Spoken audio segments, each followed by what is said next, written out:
Bonjour à tous, j'espère que vous allez bien. Bienvenue pour ce nouveau numéro de l'Exode-Call, aujourd'hui numéro 80. Et ouais, une dizaine de plus de passés, ça fait plaisir encore une fois de voir cette banque d'exercices grossir de plus en plus avec, j'ose espérer, de plus en plus d'exercices intrigants. Et voilà, je voulais vous remercier encore une fois pour l'intérêt que vous portez à la chaîne, de tous les commentaires, les propositions d'exercices que j'ai pu recevoir et qui se sont transformés en petits exode-calls ou en exode-calls. Donc voilà, merci pour l'intérêt grandissant que vous portez pour la chaîne. Et puis pareil, c'est toujours une motivation supplémentaire pour moi de continuer, sachant qu'il n'y a pas longtemps, alors je ne l'avais pas remarqué avant, mais il n'y a pas longtemps, on a passé la moitié de mon objectif pour le nombre d'exercices que je veux proposer dans la banque d'exercices que je cherche à établir. Je veux proposer au moins 300 exercices de colle et on a passé la barre des 150 exercices si on compte également les petits exos de colle. Donc voilà, c'est juste pour vous dire que c'est fou l'investissement que cela a pu demander. Je ne m'attendais pas forcément à devoir passer autant de temps pour essayer de mettre en place ces vidéos, mettre en place ces exercices. On s'en rend pas compte, on s'en rend compte qu'une fois qu'on est dedans. Donc voilà, et je tenais à vous remercier pour la motivation que vous m'apportez en suivant la chaîne, en suivant les différentes vidéos que je propose, et puis également en vous investissant vous-même, en envoyant des commentaires, en proposant des exercices. Voilà, merci pour tout. Donc, je ne vais pas faire de plus long discours, on va partir pour cet exercice qui s'adresse cette fois-ci à des deuxièmes années de classe préparatoire. L'énoncé est le suivant, nous avons une matrice symétrique positive et nous avons un entier naturel non nul K. Et on aimerait montrer qu'il existe une unique matrice R qui est elle-même symétrique positive, telle que R à la puissance K, ça donne S. Autrement dit, on aimerait montrer que pour n'importe quelle matrice symétrique positive, il existe une racine km. Et une seule racine km qui appartient à l'ensemble des matrices symétriques positives. Donc voilà, bon, c'est un exercice, je pense, somme toute intéressant, en tout cas dans la méthodologie à adopter, et puis ça fait partie aussi des exercices un peu réflexes, dans lesquels il va falloir ressortir les premières définitions, les premiers théorèmes importants que l'on doit connaître autour des matrices symétriques positives. Donc voilà, j'ai pas grand chose à vous dire autour de cet exercice, si ce n'est que cet exercice sera intéressant pour un autre exode-call qui sortira la semaine prochaine, autour de la décomposition polaire. Voilà, je vous spoil un petit peu. Donc la semaine prochaine, le prochain exode-call, ce sera autour de la décomposition polaire. Et je vais avoir en partie besoin de ce résultat-là. En fait, je vais en avoir besoin pour le cas de figure où K égale 2. Donc j'aurai juste besoin d'une racine carrée. Mais voilà, je vous le dis d'avance, cet exercice va être utile pour la décomposition polaire. Décomposition polaire qui sera également utile pour un gros exercice qui viendra plus tard. Bref, j'ai pas grand chose d'autre à ajouter, donc comme d'habitude, n'hésitez pas à faire une pause pour essayer de résoudre cet exercice avant que je ne vous dise quoi que ce soit d'autre. Ok, bon, j'espère que vous aurez essayé. C'est vraiment un exercice, encore une fois j'ai dit, c'est un exercice un peu réflexe, donc c'est important d'avoir ces réflexes, donc déjà de penser, ah oui, j'ai une matrice symétrique réelle, bon, qu'est-ce que je peux en dire? Et donc en effet, il y a le théorème spectral qui joue un rôle. Donc on est parti pour une résolution de cet exercice. Et donc comme très souvent, quand il faut montrer à la fois une existence et une unicité, on va d'abord démontrer l'existence avant de montrer l'unicité. Bon, voilà, ça paraît assez usuel de faire ça. Donc on va commencer par montrer l'existence, et pour montrer l'existence, on va utiliser justement le théorème spectral. Donc en effet, j'ai S qui est une matrice de taille n symétrique positive réelle. Bon, le théorème spectral s'applique. Ça signifie quoi? Ça signifie que il existe une matrice D diagonale. Et il existe également une matrice O qui va être orthogonale. Parce que la diagonalisation se fait à travers des matrices orthogonales, ça peut être bien de le retenir également ça. Tel que S s'écrit OD transposé de O. Je peux ajouter un truc en plus, c'est que comme je sais que la matrice elle est positive, ça veut dire que les valeurs dans la diagonale sont des valeurs positives. Donc si je veux être un peu plus précis, évidemment ce sont des valeurs propres, Donc je peux noter lambda 1 jusqu'à lambda n. Donc je vais avoir une matrice de cette forme-là, avec les lambda i qui sont tous positifs. Donc voilà, là je viens d'utiliser entièrement l'hypothèse que j'avais de départ, qui est à savoir, j'ai une matrice symétrique positive. Bon, et maintenant, qu'est-ce qui semble le mieux à faire pour déterminer une racine km de la matrice S? Ce qui semble le mieux à faire, c'est de jouer avec la diagonale et de prendre une racine km pour chaque élément de la diagonale. Donc chaque élément de la diagonale admet une racine km, une unique racine km qui est positive. Donc notons, ou posons plutôt,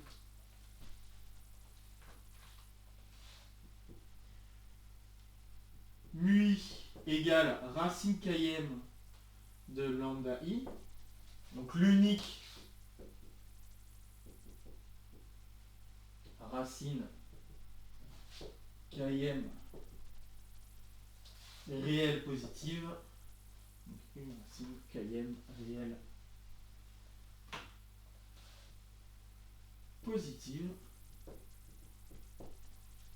Et dans ce cas-là, on va noter également, donc posons grand delta égale la diagonale formée par ces mu i, donc mu 1 jusqu'à mu n. Ok, je prends cette diagonale. Et puis on va poser R égale O delta transposé de O. Donc on peut s'amuser à vérifier que cette matrice est bien une matrice symétrique. Pourquoi? Parce que c'est bien une matrice qui est diagonalisable à travers des matrices orthogonales. C'est essentiellement ça qui permet de montrer que tout va bien fonctionner. Donc on peut le faire. Donc là je devrais faire transposer de R.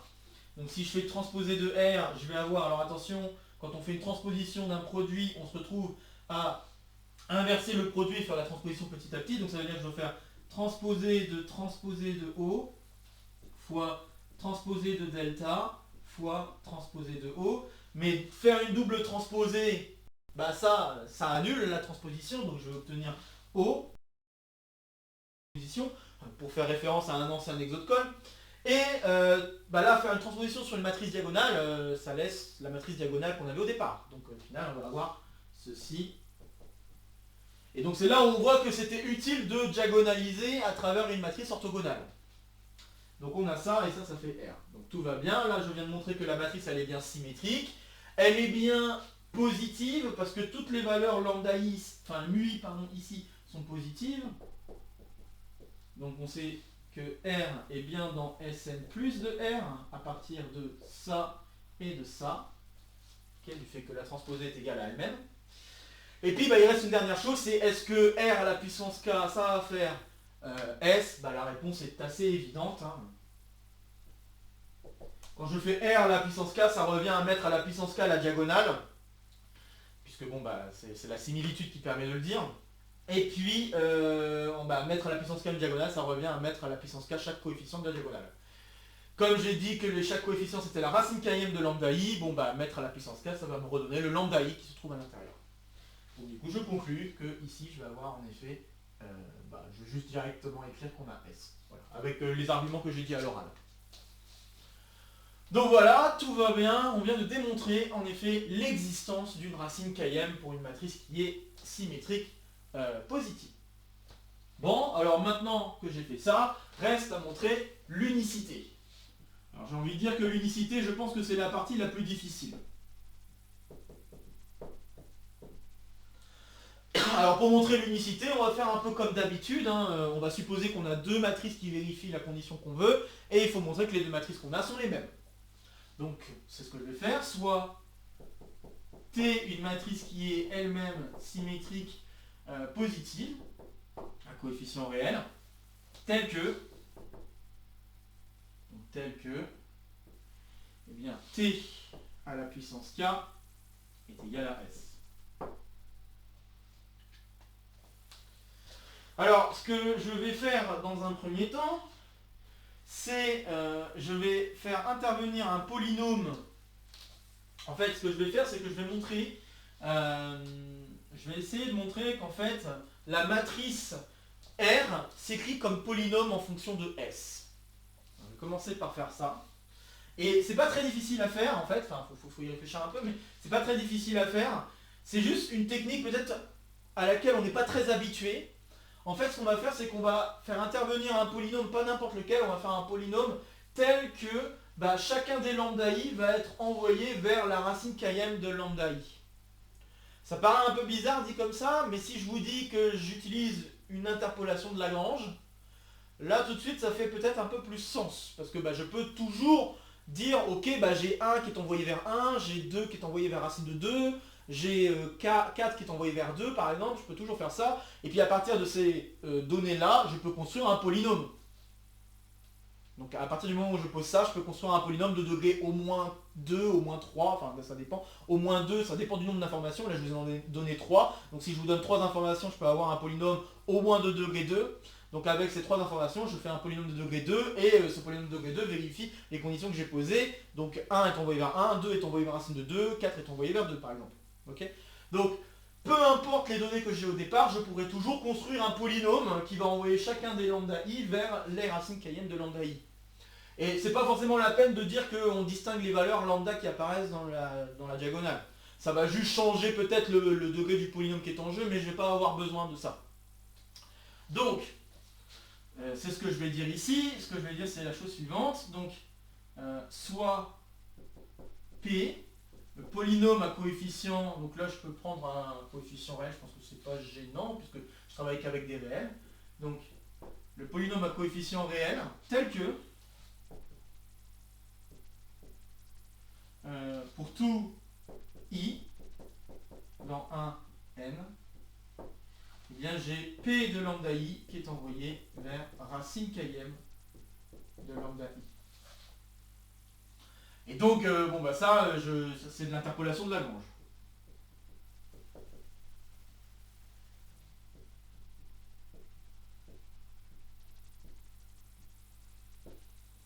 Donc c'est peut-être pas très habituel de faire ça, hein. Je pense que c'est pas un réflexe qu'on a l'habitude de voir ou de pratiquer. Donc ça peut être intéressant vraiment de se dire, ok, si je veux essayer de faire un lien entre la matrice S et la matrice R, un lien polynomial, on peut essayer d'utiliser ce type de choses, hein, donc utiliser une interpolation de Lagrange autour des racines, enfin autour des valeurs propres en fait, essentiellement.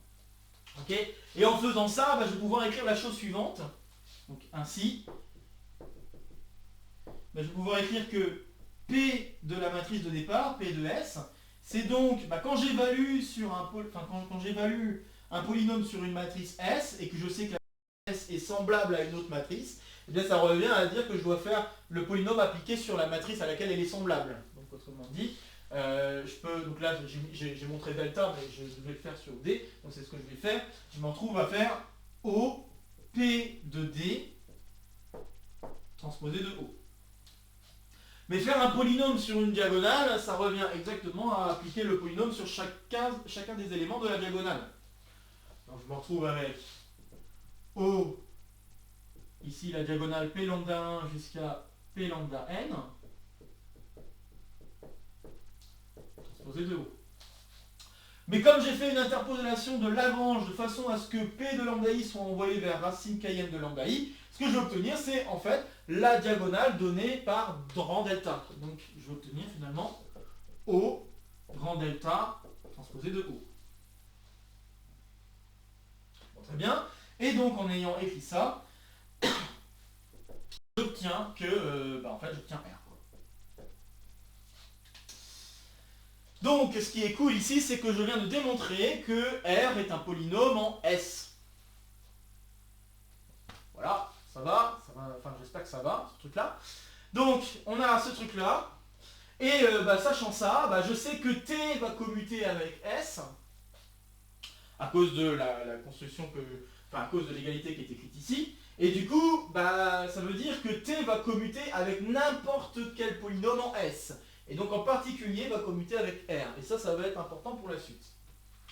Ok, donc je vais effacer ce que j'ai ici. Donc grâce à ça, comme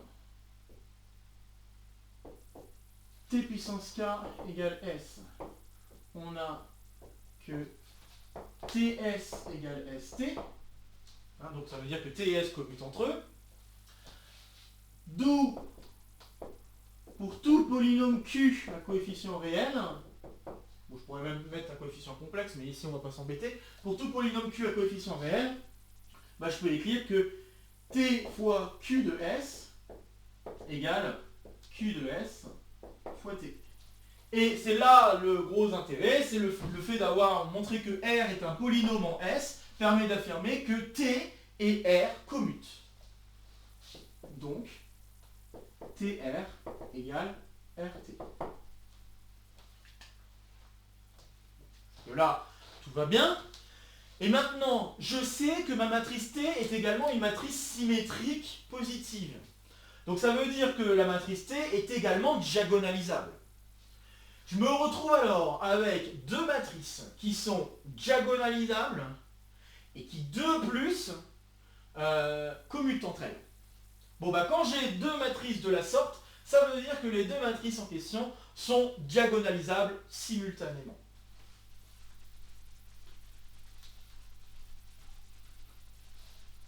Je vais écrire ça et puis je vais expliquer rapidement à l'oral pourquoi. Je ne vais pas m'appesantir sur les détails ici. Hop. C'est un exercice très classique ça, mais donc j'ai ici ainsi ou donc, ou je sais pas. Par conséquent,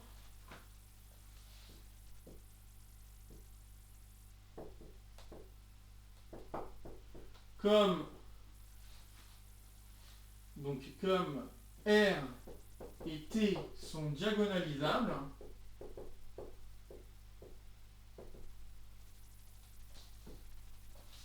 et commutent entre eux, ou entre elles, c'est une matrice, donc entre elles, on a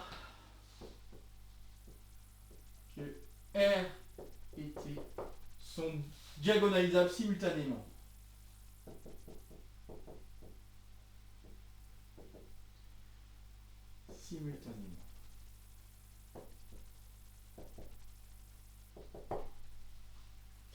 Bien, alors pourquoi c'est vrai, hein, ce serait peut-être bien d'expliquer un peu pourquoi c'est vrai. Alors, quand j'ai deux matrices qui commutent, eh bien, je vais avoir que les espaces propres, donc si je joue avec les valeurs propres, parce que c'est ça qui m'intéresse, je vais avoir que les espaces propres pour l'un sont stables par rapport à l'autre matrice. Donc, juste pour dire 2-3 mots là-dessus, ce que je veux dire ici, c'est que si on va dire, je prends x un élément pour un espace propre, pour une valeur propre lambda de la matrice R, bah, je peux écrire que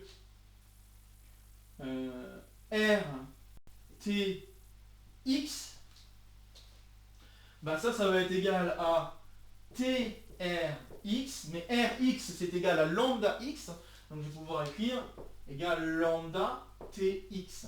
Et là on voit que Tx est également un élément de l'espace propre pour la valeur propre lambda. Ce qui veut dire que, donc E lambda. Ok. Ce qui veut dire que l'espace propre pour la valeur propre lambda est stable par rapport à T. Donc E lambda de R est stable par T. C'est exactement ce que ça veut dire quand j'ai un élément qui est dans un espace et que son image est encore dans l'espace, ça veut dire qu'il y a stabilité de l'espace par rapport à l'application. Donc j'ai ça, très bien. Et le fait d'avoir ça, ça veut dire que rien ne m'empêche d'étudier T dans le sous-espace stable. Et donc en étudiant T dans ce sous-espace stable, je sais que T il est diagonalisable sur tout l'espace entier. Donc en particulier, T induit dans le sous-espace qui est écrit ici est également diagonalisable. Comme T est diagonalisable,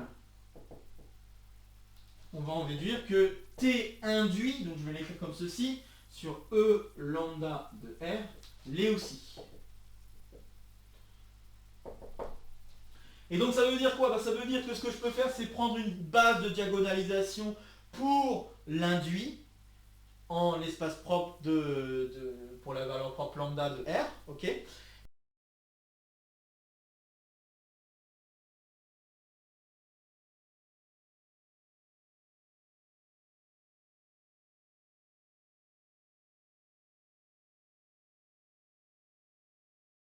Qui va être une base de diagonalisation à la fois pour T, mais aussi pour R. Puisque bon, bah, j'ai fait en sorte de respecter les espaces propres. Et le fait d'avoir respecté les espaces propres, bah, ça implique automatiquement ce qu'on veut. Voilà. Donc j'écris pas, là je viens juste de dire à l'oral, mais là je vous ai écrit, je pense, le gros du gros. Qu'est-ce qui fait que ce que je viens de dire là est vrai? Ok. Bon. Donc le fait que ce soit diagonalisable simultanément, ça veut dire qu'il doit exister une base de diagonalisation qui marche pour les deux en même temps. Donc ça va diagonaliser à la fois R et T. Donc, bon, voilà, je vais effacer maintenant ce que j'ai écrit ici, hein, la petite aparté, pour rendre les choses le plus compréhensibles possible, j'espère. Bon, voilà.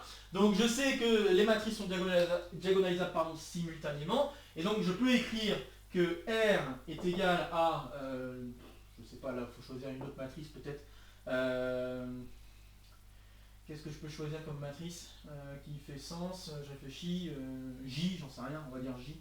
Donc je peux faire J fois une matrice diagonale J-1. Alors c'est vrai que je pourrais peut-être en dire un peu plus pour dire que la base que je veux choisir soit bien une base, soit bien une base orthogonale, etc. Enfin orthonormale, et donc ça me permettrait de dire que la matrice J se doit d'être aussi une matrice orthogonale. Je pourrais faire ça, mais j'ai pas besoin d'aller jusque là. Vous allez vite comprendre pourquoi. Donc j'ai pas besoin d'aller jusque là. Donc je vais avoir ça. Et de l'autre côté, j'ai T qui s'écrit également J, D2, J-1 avec D1 et D2, des matrices diagonales à coefficient, ça c'est important, positif. Un coefficient positif. Ok. Donc j'ai ça. Et par conséquent, je peux écrire D1 et D2 en fonction de R et T. Ça me fait perdre aucune chose là. Donc si j'écris D1 égale du coup J-1 R J, et puis T comme étant J-1, pas T, je vais écrire D2. D2 comme étant J-1 T J, bah, j'aimerais essayer de montrer qu'en fait les deux matrices, les deux diagonales là sont les mêmes. Hein, je vous rappelle que mon but c'est de montrer l'unicité de ma racine km, pardon. Et donc bah, montrer l'unicité, ça veut dire que la matrice R doit être la même que la matrice T. Du coup ça veut dire que les deux diagonales que j'ai écrites devraient être les mêmes. Et pour montrer ça, bah, je vais utiliser enfin, ou à nouveau peut-être, je sais pas, le fait que de mettre les matrices à la puissance K, ça me donne la même matrice S.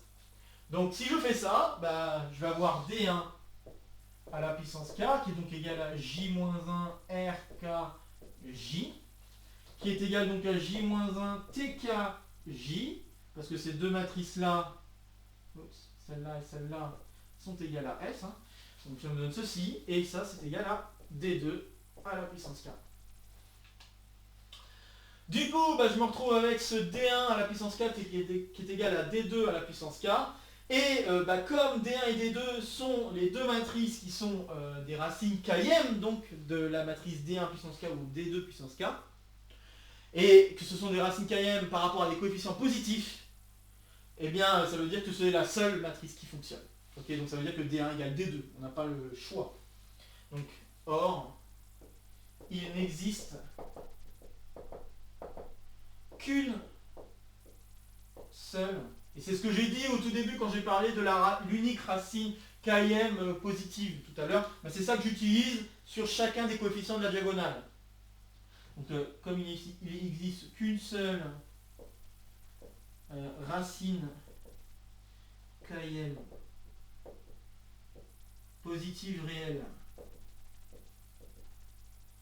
je vais dire réelle positive parce que sinon ça ne fait pas sens, donc réelle positive à chaque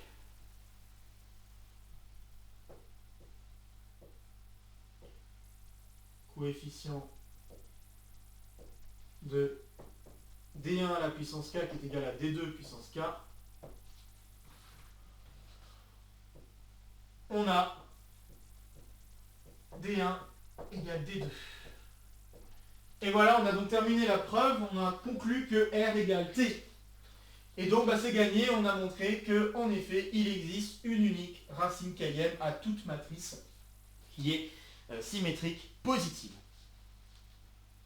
Bon voilà, bah, c'est un joli exercice de racine km de matrice, hein. Je pense que voilà, c'est intéressant de savoir ce genre de résultat. Alors on pourrait, bon c'est pas très difficile hein, à partir du raisonnement que j'ai donné, mais on pourrait dire un petit peu plus, on pourrait même dire aussi que si la matrice était définie positive, donc si en plus d'avoir des valeurs propres positives, je demande à ce qu'elle soit strictement positive, eh bien la matrice R doit aussi être une matrice définie positive, symétrique définie positive. C'est assez évident par rapport à la construction parce que j'ai fait des racines km de lambda i, de chacune des valeurs propres. Et comme les valeurs propres sont des réels strictement positifs, bah, prendre des racines km, ça va être encore des réels strictement positifs. C'est pas très difficile de se convaincre de ça, enfin j'espère. Bon voilà, bah, après j'ai pas grand chose d'autre à raconter autour de cet exercice, hein, si ce n'est des applications qui viendront plus tard, comme la décomposition polaire, qu'on verra un petit peu plus tard, où ça va être un cas particulier, on va utiliser cette question de racine km, mais pour k égale 2. On va voir que ça va être assez intéressant là-dessus. Bref, il y a certainement d'autres applications intéressantes, mais je pense que ce type d'exercice, c'est vraiment le type d'exercice qui peut tomber en concours, avec peut-être quelques sous-questions, mais voilà, je trouvais ça intéressant, et c'est pour ça que je voulais vous le partager sous la forme donc d'un exocode.